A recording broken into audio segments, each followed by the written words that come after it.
Selamat siang menjelang sore, saya Andreas Tugur Setiadi, peserta Sekolah Paralegal Angkatan Pertama di bawah bimbingan Advokat Sukni Tumi Pengata SHMA. Hari ini saya hendak menyampaikan tugas pertemuan ke-9 tanggal 6 Juli 2024, sesi ketiga dengan materi paralegal tentang permohonan ke PKPU dan kepailitan. Sebagai pendahuluan bahwa tahap pengurusan dan pemberesan harta pailit merupakan bagian yang esensial dari proses kepailitan seorang debitur maupun badan hukum atau legal entity. Hal ini tercermin dari banyaknya jumlah pasal yang mengatur tentang hal-hal yang berkaitan dengan kepengurusan harta pailit yang bersangkutan. Undang-Undang Nomor 37 Tahun 2004 tentang Kepailitan dan Penundaan Kepailitan Pembayaran Utang atau UUK PKPU telah mengatur tentang tugas dan wewenang kurator dalam melakukan pengurusan dan pemeriksaan harta pailit. Dalam UUK PKPU disebutkan tugas kurator dalam beberapa pasal, diantaranya pasal 16, pasal 69, dan pasal 184. Secara garis besar dalam Undang UUK PKPU disebutkan bahwa tugas seorang kurator adalah melakukan pengurusan dan garis miring atau pemberesan terhadap harta pailit sejak putusan pailit diucapkan dan debitur pailit telah dalam keadaan insolvensi. Setelah pengadilan mengucapkan putusan kepailitan dalam sidang yang terbuka untuk umum terhadap debitur, hak dan kewajiban debitur pailit beralih kepada kurator untuk mengurus dan menguasai harta budel pailitnya. Akan tetapi, debitur pailit masih berhak melakukan tindakan-tindakan atas harta kekayaannya, sepanjang tindakan itu dapat membawa atau memberikan keuntungan atau manfaat bagi harta budel pailitnya. Sebaliknya, tindakan yang tidak memberikan manfaat bagi harta budel pailitnya, maka tidak mengikat harta budel pailit tersebut.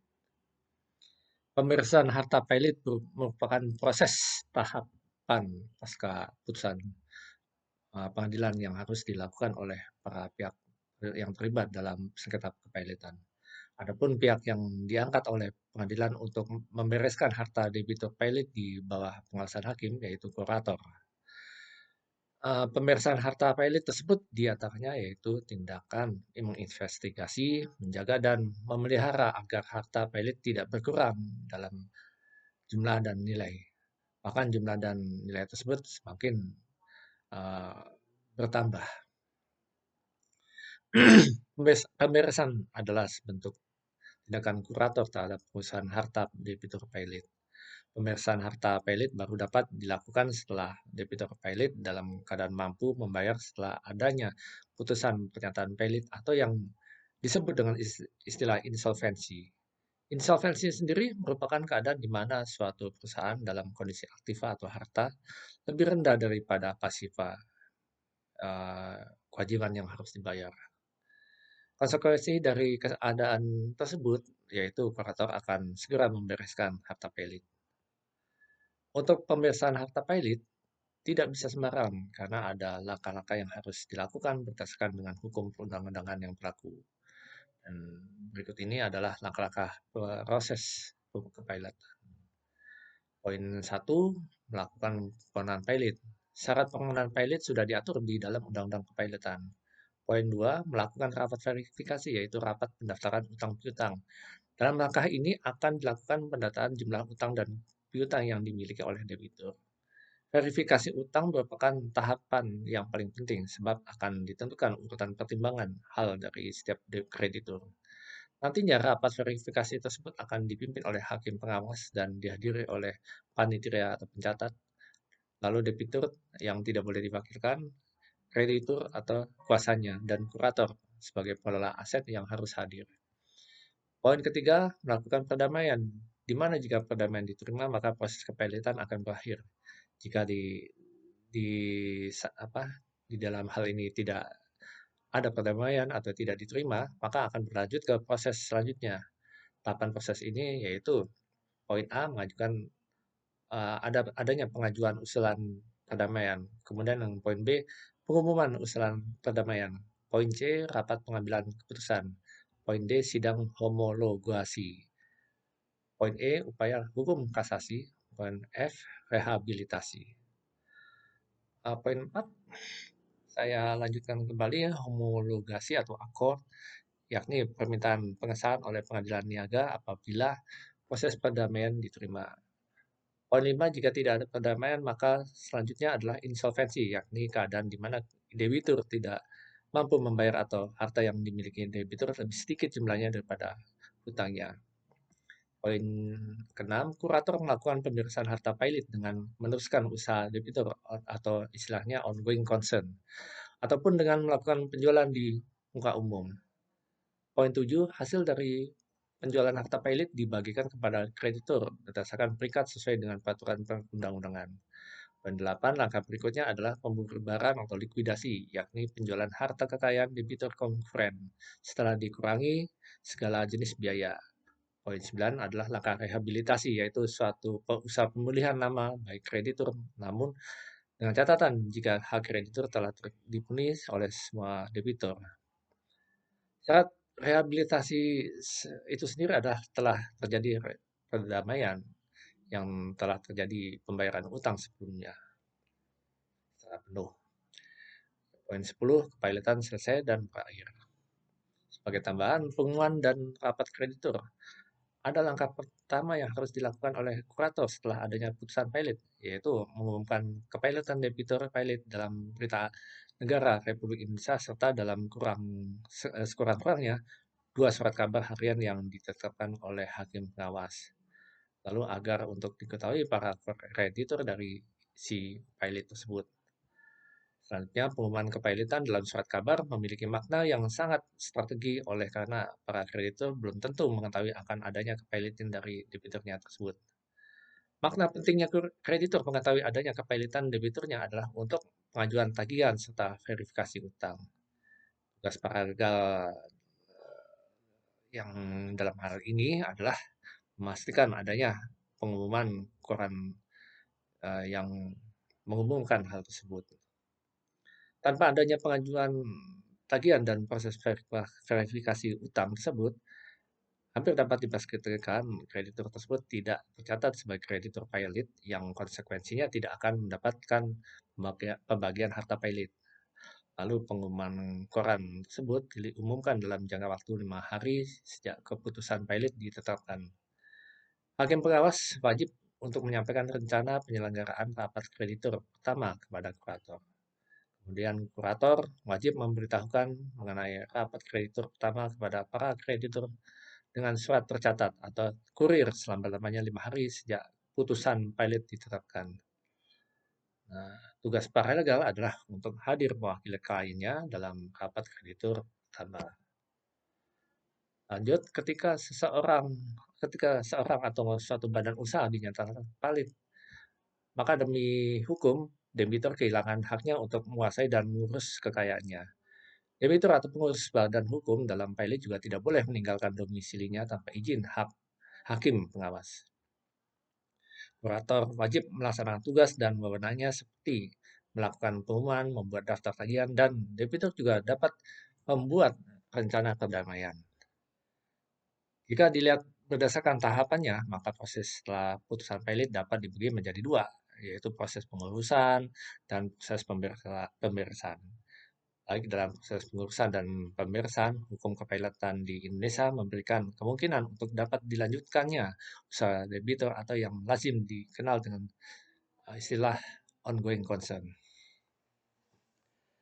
Tentang ongoing concern dalam proses pengurusan, bahwa proses pengurusan adalah proses sebelumnya yang dilakukan secara voting atas rencana perdamaian diajukan oleh debitur. Secara prinsip, Undang-Undang Nomor 37 Tahun 2004 tentang kepailitan dan penundaan kewajiban pembayaran utang atau UU PKPU mengharuskan debitur untuk dalam kondisi diam atau stay setelah diputus pilot, sehingga seharusnya usaha debitur berhenti ketika debitur tersebut pilot. Hal ini bertujuan untuk melindungi harta pilot. Misalnya, kurator dapat melanjutkan penjualan untuk apartemen terhadap developer tersebut. Dalam tahap ini memang atas pertimbangan untuk menjaga atau meningkatkan harta pilot, kurator atau kreditur dapat mengajukan usul untuk melanjutkan perusahaan debitur atas persetujuan dari panitia kreditur jika ada. Hakim pengawas kemudian menetapkan untuk melanjutkan usaha debitur dalam hal ada persetujuan dari panitia kreditur sementara jika ada, atau izin dari hakim pengawas. Jika tidak terdapat uh, panitia kreditur sementara, kurator juga dimungkinkan untuk menggunakan jasa debitur dengan memberikan upah yang ditentukan oleh hakim pengawas untuk melanjutkan perusahaan. Sebagai catatan, jika dipandang perlu, kurator berwenang atas persetujuan panitia kreditur untuk melanjutkan usaha atau konser debitur jika hal tersebut dipandang akan menguntungkan harta pilot. Untuk melancarkan pembebasan kepilotan, kurator harus segera membuat daftar utang piutang serta harta pilot dan nama-nama dan tempat tinggal maupun tempat kedudukan para berpiutang serta jumlah piutang mereka. Lalu ada tagihan kreditur yang diajukan kepada kurator dengan melampirkan surat-surat atau bukti-bukti perhitungan agar dapat diketahui apakah kreditur yang bersangkutan mempunyai hak kebendaan seperti hak tanggung jawab, pertanggungan, gadai, fidusia, retensi, dan lain-lain.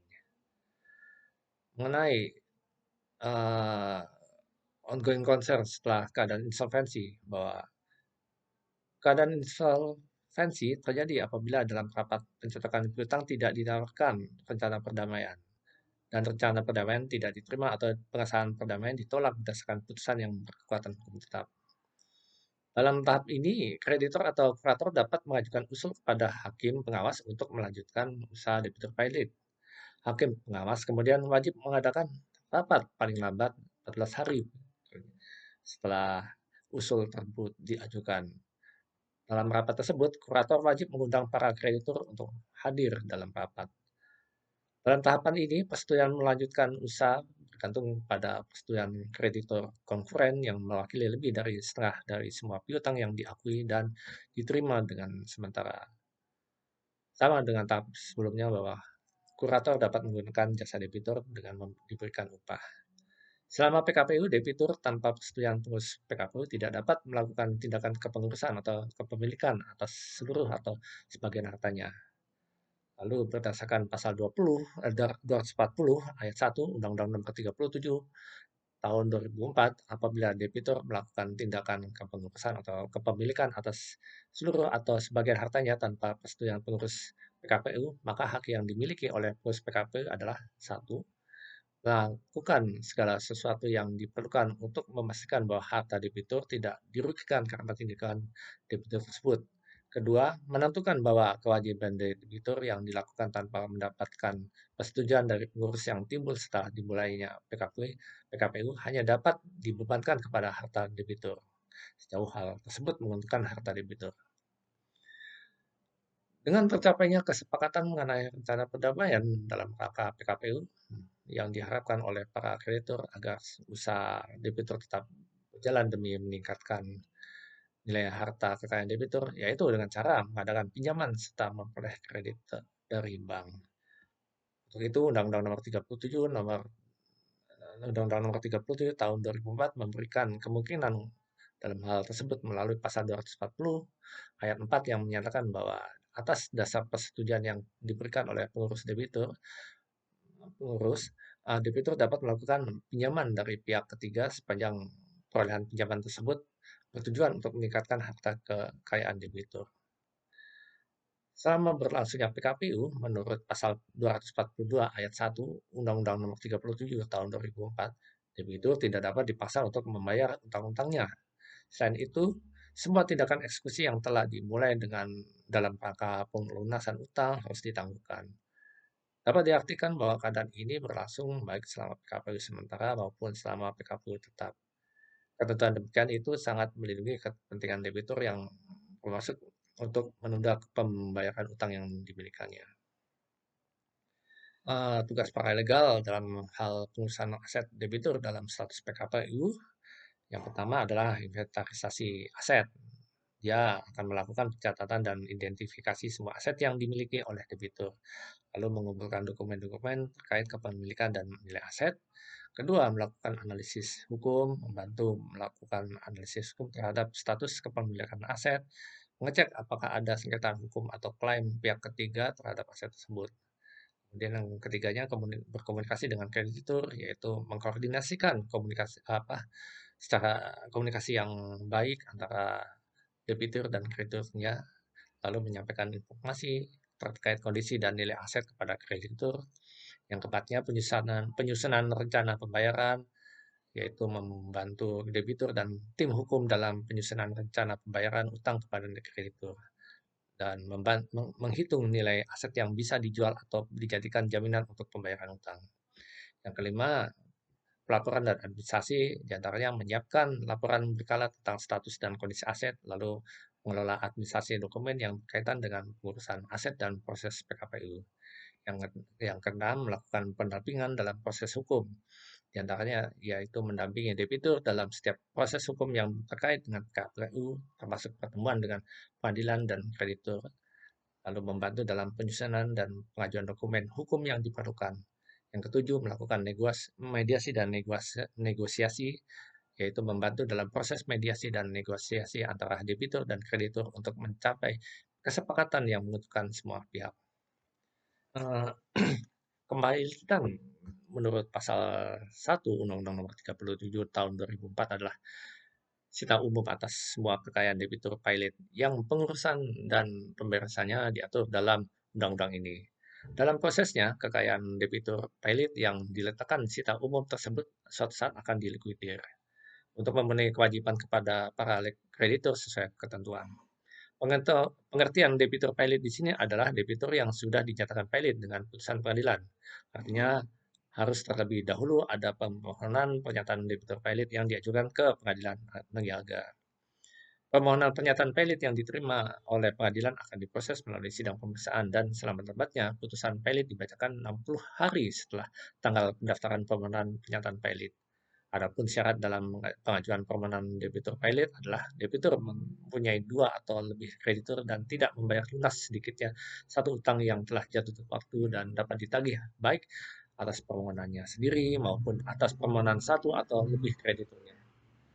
Proses kepilotan ini melibatkan banyak kepentingan dan kewenangan, di antaranya hakim pengawas, hakim pemutus, kurator, dan pengurus, dan kepentingan yang terbesar ada pada debitur dan kreditur dan para kreditur.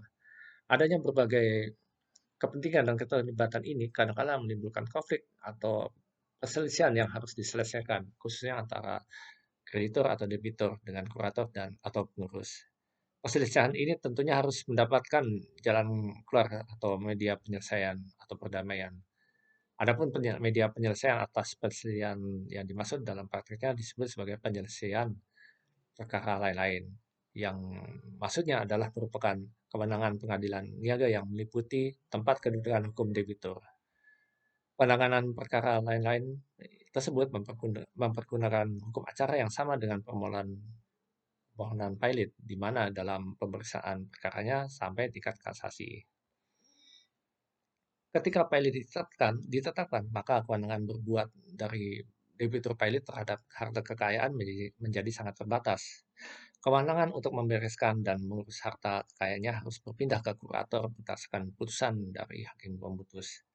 Harta debitur menjadi alat pembayaran kewajiban utang kepada kreditur. Tidak jarang terhadap harta kekayaan atau budel pilot tersebut terdapat kepentingan atau hubungan hukum dari subjek hukum yang berkepentingan seperti kreditur, debitur, dan pihak ketiga.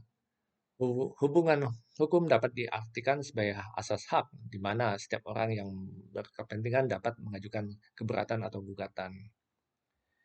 Uh, Tugas para legal dalam pengurusan aset debitur dalam status pilot, yaitu pertama, inventarisasi aset, yaitu melakukan pencatatan dan identifikasi semua aset debitur yang dapat digunakan untuk membayar utang, mengumpulkan dan menyusun dokumen terkait pemilikan aset, termasuk sertifikasi tanah, bukti kepemilikan kendaraan, dan inventarisasi barang bergerak. Yang kedua, penyelidikan dan verifikasi. Melakukan penyelidikan untuk memastikan bahwa semua aset yang dimiliki oleh debitur teridentifikasi dan tidak ada yang disembunyikan. Lalu verifikasi nilai aset dengan bantuan penilai independen jika diperlukan. Yang ketiga adalah pengamanan aset dengan mengambil langkah-langkah untuk mengamankan aset agar tidak dijual atau dipindahkan tanpa ada izin. Menjaga dan mengelola aset sampai ada keputusan lebih lanjut dari pengadilan atau kurator. Yang keempat, dokumentasi dan administrasi dengan menyusun dan mengelola semua dokumen yang berkaitan dengan proses pilot, lalu mengajukan dokumen-dokumen yang diperlukan ke pengadilan dan pihak-pihak terkait lainnya. Kelima, koordinasi dengan kurator, yaitu bekerja sama dengan kurator yang ditunjuk oleh pengadilan untuk mengelola aset debitur, lalu membantu kurator dalam mengumpulkan informasi dan dokumen yang dibutuhkan untuk proses pilot. Yang keenam, melakukan laporan dan komunikasi, membuat yaitu membuat laporan berkala tentang status aset dan kemajuan proses pilot, melakukan koordinasi komunikasi yang baik antara debitur, kreditur, pengadilan, dan kurator. Lalu yang ketujuh, penyelesaian aset, diantaranya membantu dalam proses penjualan atau lelang aset untuk memperoleh dana yang digunakan untuk membayar utang. Lalu mengawasi distribusi hasil penjualan aset kepada kreditur sesuai dengan prioritas yang ditetapkan oleh pengadilan. Yang kedelapan adalah pendampingan dalam proses hukum, yaitu mendampingi debitur dalam setiap sidang pengadilan terkait proses pilot. Kemudian membantu dalam penyusunan dan pengajuan dokumen hukum yang diperlukan selama proses pilot. Yang kesembilan, melakukan negosiasi dengan kreditur, yaitu membantu dalam negosiasi dengan kreditur untuk mencapai kesepakatan penyelesaian utang yang dapat diterima oleh semua pihak. Untuk contoh-contohnya mungkin saya nggak bisa ngasih karena keterbatasan apa keterbatasan aplikasi. Mungkin ini saja, demikian. Terima kasih.